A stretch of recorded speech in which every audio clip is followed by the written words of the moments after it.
During the era of the Chinese War of Resistance to Japan, a man and his son, Qiyuan, were having a deep conversation. Suddenly they heard a loud bang on their gates, and in came a colleague of the father, injured and carrying a little girl with him.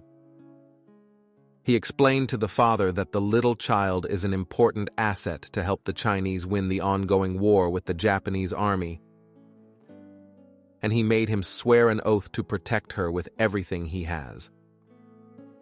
Suddenly, the Japanese army burst in with their weapons primed and ready for the kill, and the commander immediately shot the man who brought the little child. A huge battle then ensued between the Chinese and the Japanese soldiers, and during the course of the battle, Qiyuan's father was killed, trying to protect one of his students. With his last breath, he told Qiyuan to protect the little girl and make sure he gets her out of the city into safer hands in the Chinese intelligence. Qiyuan escaped with the little girl, and they took shelter in an abandoned farmhouse where Qiyuan tried to build a connection with the scared little girl. The little girl did not utter a single word, no matter how much Qiyuan tried to talk to her. He just decided to let her be, that perhaps she had been through too much that night. In the morning, Qiyuan hid the little girl in a basket and tried to smuggle her out of the city, but the Japanese had already placed soldiers at the border to search everyone who tries to pass through. Qiyuan had to turn back, seeing as there was no way to pass through without hurting the little girl, and he knew that he needed help to achieve this. In the evenings, Qiyuan kept on training the kung fu his father taught him, and he decided to train the little girl also, so she can protect herself when the moment came when they had to fight for their lives. Qiyuan and the little girl eventually got closer through moments like this, but still she never uttered a word since that night, which made Qiyuan think she's a mute.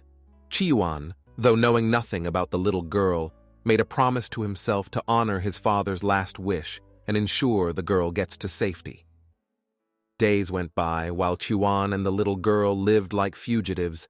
Qiyuan still tries to figure out a way to get her out of the city. Suddenly he remembered a friend of his father, a leader in the Chinese resistance named Mr. San. He decided to seek out Mr. San and explain the situation for him so he can get help from fellow Chinese men. On getting there, Mr. San told him the Chinese resistance group were already aware of the little girl and her whereabouts, but didn't want to draw attention to them. He asked Qiyuan to go home to the little girl, and that the Chinese intelligence will make their move soon.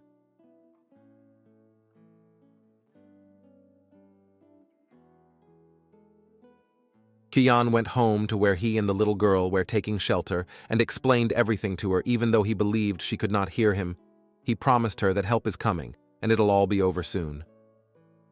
She didn't reply as usual. She just hugged him tightly till she fell asleep again. Some days later, the Chinese sent an agent to bring Qiyuan and the girl to their safe house to meet with the leader of the Chinese resistance. The leader of the Chinese intelligence named Zhou told them how he and the little girl's father were friends and comrades in arms. He told them how the girl's father had actually been working undercover for the Japanese. He showed them a picture of both of them in service. The moment the little girl saw the picture, she uttered the word "father" in Japanese, which came as a shock to Qiyuan, who had always taught he was risking his life for a Chinese girl. He eventually overcame the shock. Admitting he overreacted, he asked the girl to forgive him, which she happily did. Zhou thanked Qiyuan for everything he had been doing for the little girl and told him how proud his father would be of all he has done for his country. He then asked the little girl to bring the clothes she had worn on the first day. He searched through the pockets and found a piece of paper. He told Qiyuan that this was what the Japanese soldiers were really looking for. The little girl, whose name was actually Yawa, further explained how her father had been divulging Japanese information to the Chinese, and how he had told her when she was leaving to pretend to be mute and not utter a single word about herself or her father, to anyone except Joe. Yawa's father knew his time was up, and the Japanese were unto him and his fellow spies, so he sent everything he had learnt of the Japanese plans through the safest way he could think of, his daughter. Meanwhile, the commander of the Japanese army had already captured Mr. San. He sent a message to Joe and Qian that if they want Mr. San alive, they should bring the little girl to him. Qian, Zhu, and the rest of the Chinese resistance group came to a decision that the girl was more important, but Qian couldn't leave Mr. San at the cruel hands of the Japanese. He asked the girl to show him some of the kung fu he had taught her and tried really hard to convince himself that he was leaving her in safe hands and trusting that Zhou and the rest of the resistance would protect her and get her out of the city. Zhou had to tell Qian to stop stalling, that it was time for Yawa to leave and he had to let her go. With a heavy heart, Qian watched the little girl he had come to love like a daughter be separated from him for the first time in weeks, when suddenly Yawa turned and ran straight back into Qian. At first he was shocked, but he immediately stooped and wrapped her into his arms. For Yawa, this was a man who had been there for her at every point in the hardest moments of her life. She had come to love him like a father and trusted him as her guardian and protector, so leaving him was very difficult for her. Qian told Yawa that she's a strong girl and she is in good hands. He then promised to get Mr. San and meet her on the other side. So unknowing to both of them, Qian hugged the little girl for the last time.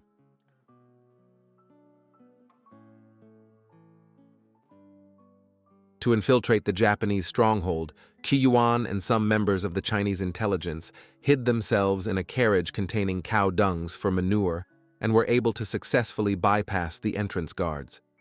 While inside, they decided to split up so as to quickly look for where Mr. San was hidden.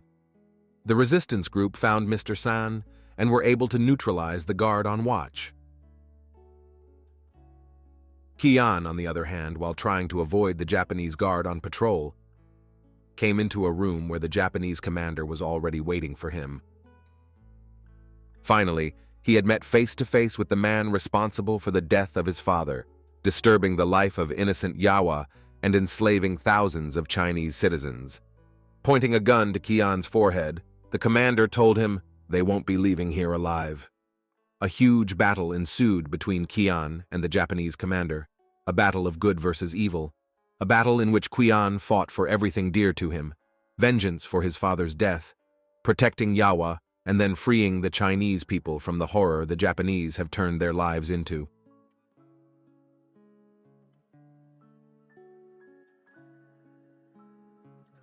The battle was epic, as the commander was a highly skilled Japanese martial artist. But in the end, as it always happens, good triumphs over evil, and Qian was able to luckily strike a deadly blow through the commander's neck to end his reign of terror. Japanese soldiers started trooping in with their weapons, and it's clear Qian was never going to survive this. The scene switches to Yawa in tears, which tells us the other faction had already successfully smuggled her out of the city. Qian faced death with a smile on his face, knowing he had done his part and his people would soon be free. He would die as a martyr and finally go on to meet his father. He was a hero, and the last bodyguard had completed his task. With the help of the information Yawa's father had divulged, the Chinese were able to win the war and chase the Japanese out of their country. Yawa, who had grown old by then, was chosen to represent New China and bring them away from the darkness of the war times.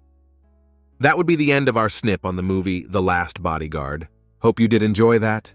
If you do, please hit the like button and subscribe to our channel for more movie snips. Adios.